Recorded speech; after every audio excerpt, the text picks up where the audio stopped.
বেলডাঙ্গা অবৈধ সিম কার্ড চক্রের হদিশ, 2 যুবক গ্রেপ্তার। বেলডাঙ্গা থানা পুলিশের গোপন তথ্যের ভিত্তিতে মজ্জমপুর এলাকায় অভিযান চালিয়ে 2 যুবক মমিন মল্লিক বয়স 20 ও হোসেন মল্লিক বয়স 26কে গ্রেপ্তার করা হয়েছে। তাদের কাছ থেকে ভোডাফোন, বিএসএনএল, আইডিয়া, এয়ারটেল ও জিও সংস্থার মোট 1183টি অবৈধ সিম কার্ড উদ্ধার করা হয়েছে। প্রাথমিক তদন্তে জানা গিয়েছে, ধৃতরা পুরনো কিপ্যাড মোবাইল সংগ্রহ করে অবৈধভাবে সিম কার্ড ব্যবহার করত। পুলিশ ইতিমধ্যে মামলা রুজু করেছে এবং তদন্ত চলমান। জেলা পুলিশের পক্ষ থেকে সাধারণ মানুষকে সতর্ক থাকার ও সন্দেহজনক তথ্য জানার আহ্বান জানানো হয়েছে।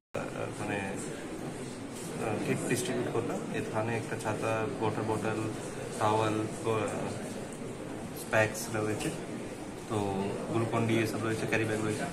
তো এটাতে মানে এরা সব আমাদের ট্রাফিক পার্সোনাল বিভিন্ন এক্সট্রিম কন্ডিশনে ডিউটি করে, তো এটা এই কিটটা ওদেরকে হেল্প করবে। মানে এখন আপনারা দেখছেন একটা আমাদের ভালো টেম্পারেচার চলছে, হাই টেম্পারেচার রয়েছে, সাথে সাথে প্রি মনসুন লেভেলে ঝাড় বৃষ্টিও স্টার্ট হয়েছে। তো ওই সব থেকে বাঁচানোর জন্য আমাদের ট্রাফিক পার্সোনালকে এটা ডিস্ট্রিবিউট করা হয়েছে। টোটাল 510 লোককে আমরা দিচ্ছি।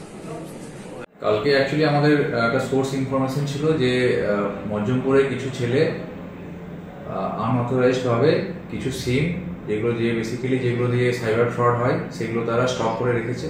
সেই মতো আমাদের যেটা পিসি অফিসার, ওনার টিম নিয়ে মজ্জমপুরে রেড করে 2জনকে অ্যারেস্ট করা হয় এবং তাদের কাছ থেকে প্রায় 1000-এর কাছাকাছি সিম উদ্ধার হয়েছে।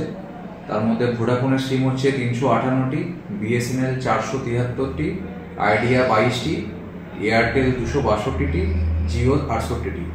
সেই 2জনকে আমরা অ্যারেস্ট করেছি। তাদের নাম হচ্ছে মমিন মালিক আর হোসেন মালিক। তারা 2 ভাই সম্পর্কে এবং তারা বেসিক্যালি বিভিন্ন জায়গায় ফেরির কাজ করে এবং সেখান থেকে যে কিপ্যাড মোবাইল যেগুলো হয়, সেই মোবাইলগুলোকে তারা কালেক্ট করে এবং তার মধ্যে সিম থাকে এবং সেই সিমগুলোকে তারা নিয়ে বিভিন্ন জায়গাতে লোকেদের বিক্রি করে। তো আমরা আরও তদন্তের মাধ্যমে আমরা আরও কিছু নাম পেয়েছি, সেগুলোকেও রেড করা হবে।